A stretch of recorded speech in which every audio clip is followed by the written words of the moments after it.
That's the only type of competition that I like the competition that drives obsession and madness on the team to kill Goliath. Yeah, and don't worry about the other Davids on the field. You should all be slinging at the same Goliath. He's the guy with the giant spear coming at you. We got biblical.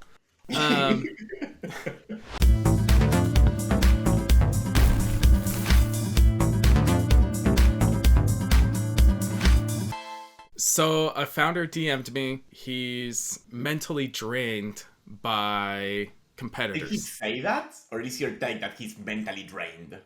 He said that. He said it's mentally draining. Okay.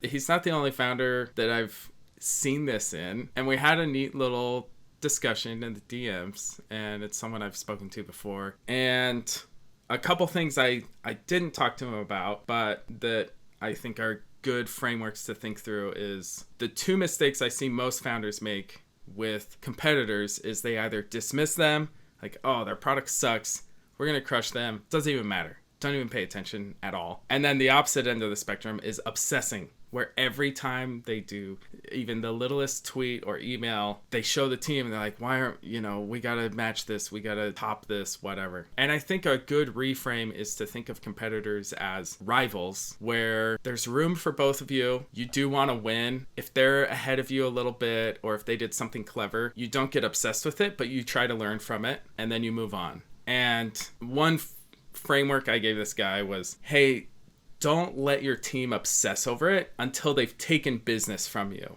in a deal and you know it for a fact. Because a lot of times you get obsessed over technology that's still theoretical and hypothetical. And we're going to get into some of those type of founders later in this episode. But yeah, those are some of my thoughts that I shared. I'm curious what you think about competition and how founders should think about it, especially in DevTools. I love the idea of extremes are always bad. At the same time, I'm always an extremist person. So hard for me to say that. Having said that, I'm more on the middle, like you're saying, but more on the dismiss boat than the obsess. Like, I think in most cases, if you have a really good product, it's better if you actually dismiss a lot of the things that the competition is doing.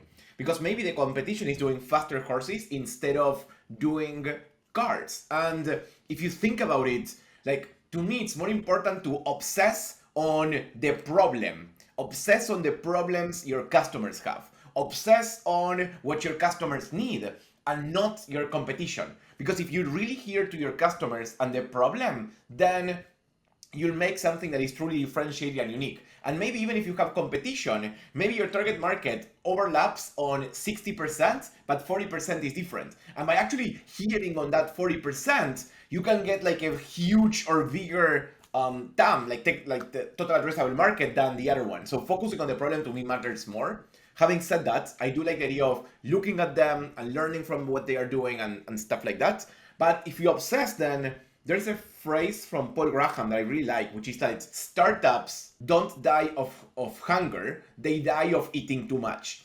And what that means is if you focus, it's gonna be okay. It's not like, oh, we need more to do. And if you obsess over what your competitor is doing and you wanna copy every fucking feature, you're gonna die because you're copying every feature instead of actually doing what your customers want and the problems that they have. I love that term. I thought you were gonna hit me with the startups die of suicide, not homicide, which it's the other side of this coin that we're talking about. One other useful thing is to dedicate somebody to being a competition expert and building out internal docs on this so that once you encounter a competitor, you can just catalog them, put a little card, some quick thoughts, and then if anybody ever brings them up again, you can say, oh, here's our like battle card on them. Here's the person who writes the battle cards, or maybe you can contribute, or just go put your notes or link there. And that way you've paid a little attention to it, but now it's logged and you can move on. I agree. And I think, to be honest, competition to me matters a lot more for sales and marketing than for product. Like for sales and marketing, I really like the idea of creating this idea of like trap questions, like giving your sales team questions that if they ask if they have a problem or not, they might realize they do. And if they realize they do, they notice that your competition doesn't have that feature and you do. So it's like a question that triggers them, oh, I do need this and only this product have it. And similarly, you need to know how to answer questions about features that the other one has, and maybe you don't, or you do it differently, or something like that. That's to me the most important thing about competition. For product, again, I think it's focus and obsess on the problems rather than the competition, because otherwise you just drive insane. And I think there's a lot of push, a lot of cases from board members, from VCs on competition. But if you are the founder, you should follow your intuition as well on that one. Yeah. My last thought on thinking about competition is a lot of founders, because they're forward thinkers, they're on the bleeding edge somehow. And this founder I talked to is a great example. Like, his company's absolutely crushing it. They're on the bleeding edge. And there are these other companies popping up also on the bleeding edge. But he's not actually competing with them. He's competing with the status quo, which is what most people are still doing. Yes. And if you think about if you're fighting for the tiny market share of innovators and early adopters, you've shrunk your TAM too much. And you actually need to constantly recenter your team and your focus and your product on how are we just 10 times better than the status quo, and our competitors might also be, and then that's a different type of race. But you talk to the big market. Exactly, and if your product is new, I think what you fight to is build it yourself. I remember at Odd Zero, we were thinking a bit about Octa or Stormpath, but when we were selling, in 75% of the cases, we were competing to build it yourself. If you're competing to build it yourself, it's exactly what it is, like competing to the status quo. And you don't need to care that much about competition. I really like what you say in the beginning on you only care about competition when they start stealing a lot of deals from you. Before that, I agree. Like, I don't think it makes sense. There's only one type of competition that I really like, which is like obsessing about a competitor that is absolutely huge. So, I don't know, you have a competitor that is a public company and you're just a startup, but you only have an overlap of, I don't know, 30-40%, but still some type of competitor. And I think obsessing over that huge competitor is good on the sense of, no, I will copy the feature, but rather I need to beat them. I need to win them, looking at how they're doing. Because then I think you learn a lot and you motivate people on, we're David, and we're gonna kill Goliath. And I think that motivates the team. That's the only type of competition that I like the competition that drives obsession and madness on the team to kill Goliath. Yeah, and don't worry about the other Davids on the field. You should all be slinging at the same Goliath. He's the guy with the giant spear coming at you. We got biblical. Okay, so speaking of giant companies and incumbent competitors, you had the next topic. I do. I really like that you're the hook guy. Like, you're hooking our topics in every episode. So next topic. I don't know if you saw, but GitHub basically announced that Copilot has now a free tier or a free plan for anybody who uses VS Code. And to me, what's interesting about it is if you see this launch, like there's an announcement from Satya, from Microsoft CEO, there's one from GitHub, from the CEO of GitHub, there was an email also on the announcement. And what you see in most of them is that they do not talk about this idea of there's a free tier and a free plan that some people can use for specific use cases, but then the rest is paid. In the email, they made it sound like, oh, now GitHub Copilot is free for everybody and it's amazing. And then once you get to the limitations, you're like, oh, these are the limitations. And I don't know how I feel about that for DevTools. I think in most cases, people end up announcing free plans in a way that sounds like it's free for everybody. And I think it treats people as stupid. And I think, like, if I read that, I know it's just a free plan. And if you're actually honest about it with me, maybe it's original and I pay more attention about it, but I don't know, what's your take on it? Yeah, see, I saw it, and anytime someone says free, I assume there's a limit. And I thought, oh, nice, there's a free tier on here now. Unless you say it's completely open sourced, when I hear free, I just think, oh, I wonder what the limits are. And I wonder how many people think more like me versus you. I think like you as well. I just feel that they're treating me like if I don't understand. And I think if people were a bit more honest, it would be better. But I don't know. I think most people do not do that. wouldn't that undercut the announcement to some degree? Like, this is a thing, actually, I think we both talk to people about in their marketing, is you don't have to caveat every single little thing and be perfectly accurate in all your announcement, because then you dilute your announcement too much. So when I think about announcing free plans, I think a lot about two things. Either you can use cases, like for example, what is a really good use case that this free plan is good for, instead of just a paid account. And I think talking about that is great. There's companies that have this hobby plan where, I don't know, if you have a personal website, you can deploy it for free. Like, that's a fantastic use case.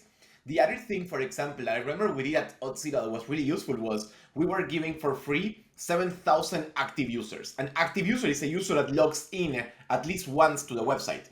But people didn't know how many active users were.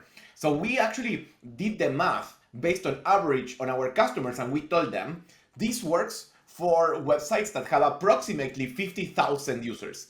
Because typically it's that 15-14% that are active. And in those cases where you don't care as much about security, so you don't care about as much about multi-factor, and you have 50,000 users or less, use our free plan. And I think giving that specific use cases, how to understand it, I actually think it makes better the announcement because it lets people even better understand in which cases it fits instead of just letting people believe, oh, they added a free plan, but it's likely useless and I need to pay. I don't really have other thoughts. I feel like the email was pretty clear on what the limits were, but the tweet announcements did make it sound a lot more like, oh, this is like a super free plan and so on. It was also interesting they called out India as a big benefactor. Did you notice that? I did. I think probably people in India have been calling the most for a free plan, and they've responded to that and they're leaning into it. I mean, India's developer growth is insane. Yeah. And it's going to be interesting how it goes, but they're notoriously stingy. So it's going to be interesting how this foothold or land grab by Microsoft's Copilot goes. I agree. Let's switch to our last topic, which is a bit talking about how marketing sucks, which was interesting, but I'll let you explain it better. I didn't take it that way at all. I took it as, yeah, a lot of founders, they think that marketing is going to be what propels their new product to great heights. Because those are the products you see, is someone posts their first tweet and their product just takes off, and you hear about this mythical PLG where the first users of the product share it with their friends and their coworkers, and it just exponentially grows. But the truth is, to get your first handful of customers, you have to grind and you have to do unscalable things. And that's what this tweet talked about. What happens if you show 100 people? Is your product good enough that if you show 100 people the product, some of them will buy it? And how are you going to find those first 100 people? You have to do something unscalable. You can't just tweet and, put it up once on Reddit or Product Hunt and think that it'll blow up and sit around and wait. And we see this a lot with people who come to hypergrowth partners asking for marketing help, and they're too small for us to help them. And we say, come back after you've done the unscalable things, right? And some of them do and have, in my experience. But I agree. I just reread the tweet actually, and I agree. They don't say that marketing sucks. Like, what I of really course, marketing doesn't suck. We're the best. Exactly. Like, what I really like from the tweet, like, it's like 90% of founders who have never had a successful product think their problem is marketing. That's to me the most important line of this tweet. And I actually agree with that. Like, as you're saying, I think you first always need to focus on product. And I think once the product works, then you start to focus on marketing. And as you're saying, like, with hypergrowth partners, we only take companies that are at least at 1 million in ARR. And we do that mostly because we need a company that has done first founder-led sales. Like, they've found design partners. They improve the product through that. They started to pitch to customers and to prospects and try to get new customers. They understand what pitches work, what they don't. And now that they've sold enough through things that do not scale, like founder-led sales, they need to start scaling their marketing, scaling their sales. And now it's when, hypergrowth partners, I think, can help. It's about scaling the efforts that actually work from a product that is really, really good. And I think there's good and bad marketing as well in a lot of these cases. Well, a lot of times these founders, they don't want to do the work, so they hire an early marketer. And that marketer, frankly, unless they're like an engineer and help with the product somehow, most of the time they don't have a clue how to market it or how to get to the right people. The trail has to be blazed by the founder. Something really interesting is in that like 2-year period where I was full-time consulting, advising, fractional before I joined Laravel full-time, and you know, you asked me what am I doing with my life going back to full-time work. I met with well over 100 founders, and some of them I met multiple times on this journey. And I always got, okay, how many customers do you have, and what's your revenue at, and how many employees do you have, and what kind of marketing team you have. And yeah, if they were small, sometimes I do smaller ones than like hypergrowth would normally do, but usually if they're small, I'd say you got to go do these things, and I just give them like some homework. And a lot of times they knew, okay, yeah, I do have to do that. And then I'd follow up with them 6 or even 12 months later. And it's crazy to see the ones that actually went and do the unscalable things. Like magic, it works. And then there are the other ones where I meet up with them again and all their numbers are the same or worse, and they haven't done anything. And they've said, well, I decided to work on the product more, or I've decided to, you know, work on my SEO content so that people will come and find it and share it on their own. That doesn't work. You gotta grind, buddy. Like, that's just reality.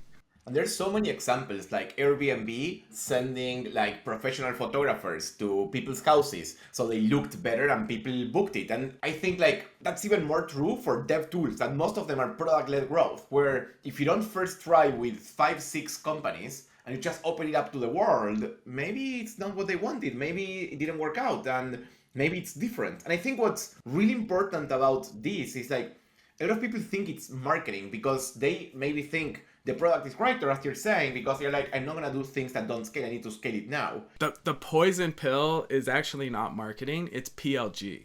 Yes. It's they think if I build a great product, then come. people will just magically adopt it. And PLG has been bastardized into this magical self-serve tactic that doesn't exist. And PLG has to start closed source and has to have a good onboarding for people to understand it, and has to have like talking to customers on why they churn and stuff like that. So I think that's important. And I think really good marketing at these first stages is not that hard. Maybe I'd say that otherwise. It's hard, but it's not complex. What I mean by that is just talk about what the product does and then make the product do that. Talk to customers, understand what they really like, what's the differentiation, just talk about it and explain it so people try it out. To me, there's so many problems now with early startups because the marketing promises that it's going to be the best product in the world, that it's going to have everything, and it will solve all of the things that you have. But then when you actually try it out, it solves nothing because the marketing is promising something that doesn't exist. And that's when marketing breaks it. It's when you try to go ahead of what's really there. Yeah, I think we both ranted about this. I think you and I could both rant about this for an hour. Perhaps a special podcast where we just rant about PLG and what it actually is. But overall, now that I read about it, I actually really liked it, this tweet, and I think it's 100% right. So we should tweet at the guy that we talked about this and that we agree. I think that's it for today, isn't it? That's it. Awesome. Today is the 24th here, so happy holidays, even though we'll publish this actually later. So happy New Year! Happy New Year, everybody. Cheers.